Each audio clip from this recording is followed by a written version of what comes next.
This video is presented by Western and Southern Financial Group, a game plan for your financial future. Every great team starts with a strong foundation, and your future should too. With life insurance built like a championship roster, Western and Southern helps protect what matters most so you can focus on winning today while planning for tomorrow. Whether you're just starting out your journey, building your dynasty, or ready to retire like a champion, Western and Southern has the right play for your life stage. Visit westernsouthern.com to get your free life insurance quote today. Western and Southern, built to win.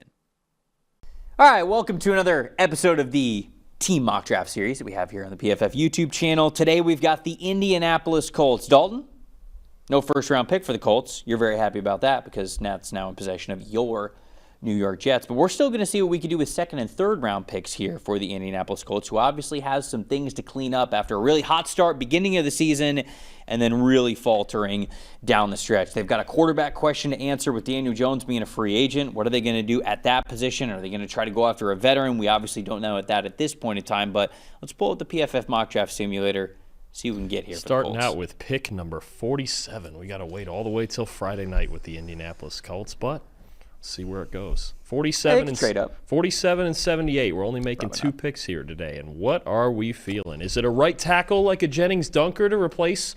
Maybe isn't Braden Smith on the last year of his deal? So Braden Smith is a free agent in 2026. Daniel Jones as well. I mentioned that. Kwity Paye is. Mo Alley Cox, Alec Pierce, Nick Cross.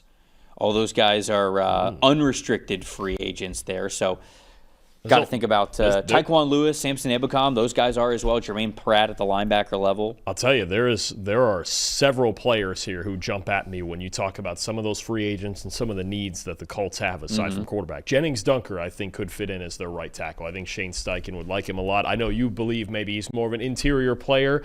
We could have that debate. I think linebacker is a big-time need for this team. I think a Jake Golday or a Deontay Lawson would make sense. If Nick Cross is gone, you need a starting safety. You know how much I love Dylan Thieneman. And then I also look at Lee Hunter down here at defensive tackle. And you could feel the impact when DeForest Buckner got hurt, too, in the second half of the season. How that, especially their run defense, how that impacted them. I think we have a ton of options near the top of the board here for this Colts team. Yeah, okay, so Kwity Paye, Tyquan Lewis, Samson Ebukam, those guys are hitting unrestricted free agency. I don't know if all three of those guys are no longer going to be on the team, but they also have JT Tuimoloau from last year's draft. So you got Laiatu Latu, you got JT. They have Grover Stewart, they have DeForest Buckner, but Neville Gallimore, who's that next guy in, you mentioned, or I mentioned that he's an unrestricted free agent. You mentioned how much their defensive line really suffered when Buckner wasn't in that lineup. They have added Tumiwa Adebawore, but he's sort of that like tweener player on the defensive line. So I don't know if that keeps you from drafting a guy like Lee Hunter. I mean, we can absolutely go elsewhere. No. Because linebacker and safety both are, I think, issues for this team too. I think so too. Boy, Anarumo, he might love Thieneman. That's what I'm saying. I think I'm leaning Thieneman or Lawson or Golday. I think Golday is probably your pick if you want a linebacker who will also be a little bit more of an edge rusher and a blitzer for you. And if you want a linebacker who's more of like a pure kind of, not that he can't be a blitzer, but somebody who plays more linebacker in a more traditional sense. Now, Golday could be that guy as well. We just didn't see it a lot at Cincinnati. Cincinnati kind of had him all over the place. They had him as like a Sam linebacker. They'd have him in the middle sometimes. So sometimes he'd be this like slot and overhang defender. So they had Jake Golday all over the place, whereas Deontay Lawson was always a Mike linebacker type of a player for Alabama. Definitely a more traditional defense at Alabama. They run that kind of 3-3 stack there at Cincinnati that makes it a little bit different when it comes to evaluating their D linemen and their linebackers, but really athletic player too. I think he can do a lot of things for you for sure. So it's a matter of do we want to go linebacker safety? Like I said, you know how much I love Dylan Thieneman. I would never argue with picking Dylan Thieneman. I think I'd go with Thieneman.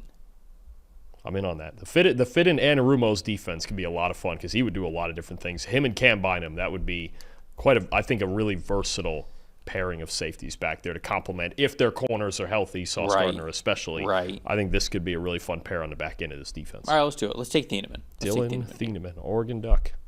Just about one of the only Ducks that came out this year. I know. Everyone else staying in school. Big game. Man, oh man. Kenyon Sadiq, I feel like that's like it. on the guys that had the ability to go back. See, this is great. Blake Miller, that's my guy. That's my guy. If you want the right tackle replacement, I think that you lucked into one with him potentially being here for you. Now, I don't know. I don't know how high he's going to go in this draft. I've been a Blake Miller fan for like the last 2 years, and it feels like every single time I've tried to say like, hey, what about Blake Miller? What about Blake Miller in these draft classes? I'm always met with, the NFL's not as high on him. And obviously with him going back to school when he could have retired, when he could have declared over the last couple of seasons, that to me tells me that the feedback that he got was probably day 3 feedback the entire time. But I've always felt like he is a worthwhile day 2 type of a pick. At one point in time, I even thought about him as like a fringe first rounder. I don't think he's going to go that high, but I do like Blake Miller, and I think he'd be a great plug-and-play type of a player for them at right tackle. It feels like the mid-round sound, just fundamentally sound offensive lineman the Colts have been taking in recent years, right? Mm-hmm. They've turned Tanner Bortolini into one of the best centers in football. A guy, you think about even a Dalton Tucker who's played some for them. They've had some guys who they've found in the later rounds that have helped them on the offensive line. I think Blake Miller, like you mentioned, right tackle is going to be a need for this team with Braden Smith, a free agent. I think that could make a lot of sense. He could compete for a starting job right away. It makes the most sense to me. If you feel like you got a hold to fill the offensive line, you better be able to get it with a guy that you've got some faith in. And to me, that's Blake Miller. Otherwise, pardon me, you're looking at maybe a linebacker like Torian York, or if Garrett Nussmeier were sitting there, would that be an option for him? Would they go quarterback, or are they just going to ride it out? I went into this exercise thinking they've got somebody else in there, because when you don't have a first-round pick, there's no way they can go into the draft without having somebody that you at least feel good about being your day 1 starter with.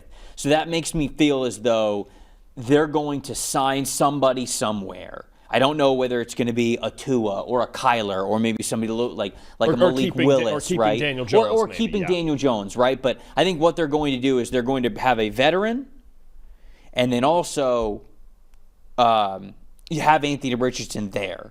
Right, like if Aaron Rodgers wants to continue to play, I think Aaron Rodgers is probably in play here in this situation in Indianapolis. But ultimately, you can't go into the draft thinking, we're going to go get our quarterback without a first-round pick. You just can't do that. So I've been operating in this mock as if they're going to do something in the free agent market. So I'd rather go the offensive lineman, and I'd rather go Blake Miller. Let's do it. Blake Miller. Right tackle out of Clemson, experienced guy. Sound player, maybe not a superstar, but potential starter that they get there right tackle. And I think that you get 2 potential impact and starting caliber players here with Dylan Thieneman to play at safety. And in theory, when these guys are fully healthy, you feel pretty good about the secondary overall that the Indianapolis Colts would have. And then Blake Miller, I think, just continues to complete what could be one of the best offensive lines in the NFL. Now, it'll be, for any rookie offensive lineman, it'll be a little bit of a learning curve, but you're getting with a great group, and you hope that you've got the right quarterback, and you're hoping you're able to finish the season a lot stronger than you did this year. And you certainly are. You need that offensive tackle position set when you talk about playing the Houston Texans.